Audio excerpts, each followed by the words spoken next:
söyleyecek bana. Arkadaşım, my friend, so what can you tell us about living in Canada and Ukrainian women? Çok önemli. Mesela, hadi başlayacağız. We talk, as I told our friends, that we will speak about the plan of someone who wants to marry Ukrainian wife and after this travel to Canada or migrate to Canada.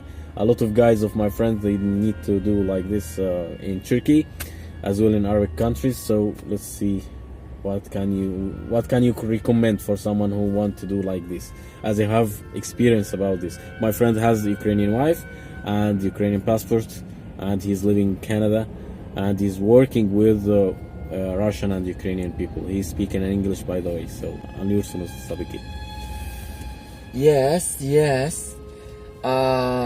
The best of both worlds. If you find a Ukrainian wife and you go to Canada, you will have the peace of mind of living in Canada, and also the Russian wife or Ukrainian, which is really beautiful from outside and inside. Canada is a welcoming country. They're accepting everyone for who they are, but as long as you are a decent citizen, you don't steal, you don't break the laws, then you are okay. Canada could get lonely, and this is where the Ukrainian wife or any wife comes in handy. Canada, they really like to be very specific about what they say and be politically correct.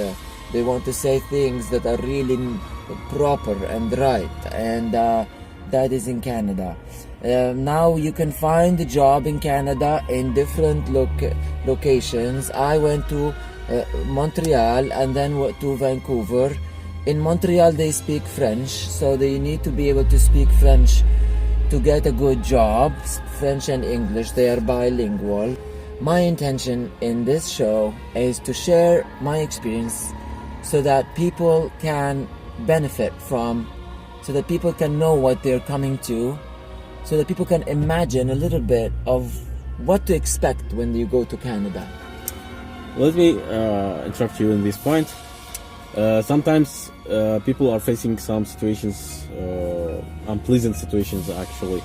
So, for example, they are going to recruiters in one company or firm or organization, whatever, and they have a good interview and they already started their job within maybe next day, but within a few hours they noticed something and called him to the HR office and told them something like, you are fired, or you are not useful for us anymore. This is the most miserable situation that you may face. They can tell him, your face, your ace, what the difference, we don't need to, just go. In this situation, how to detect such organizations that are doing this to employee, and second, how to avoid that to happen from first day at least, and third, what to react or how to react for such a situation when you face it. And the organization you have been working there maybe for not for one day, maybe for 1 week or 1 month, whatever, but if they told him, you are fired, we don't find you, you are useful to us.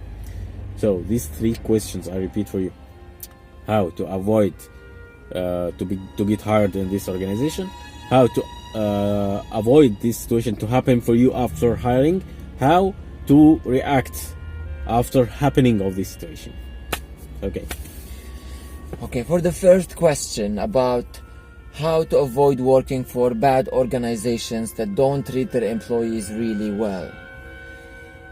Luckily in Canada, this is not the common. The common is organizations are good, they want to help you, they respect the human rights.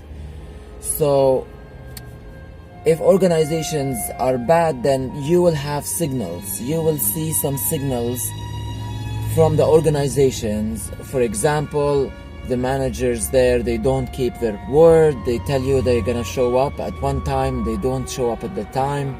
Or maybe sometimes the office is open sometimes and closed sometimes, so means that the business is not really constant, they're not constantly working. Maybe as well you can do a research online and to find what people say about them. Reputation. Yeah, Of this reputation. reputation. Yeah, so you're your own judge, because every situation is different. Every organization and company is different from another company, and you observe and say, is this my standard? Is this something that I would like to work with or not? In Canada, people do all kind of jobs. They do coffee shop work, they do security, they do construction or physical labor. Amazon, for example, has been hiring so many it's called fulfillment center. They don't call it warehouse, they call it fulfillment center. Now I understand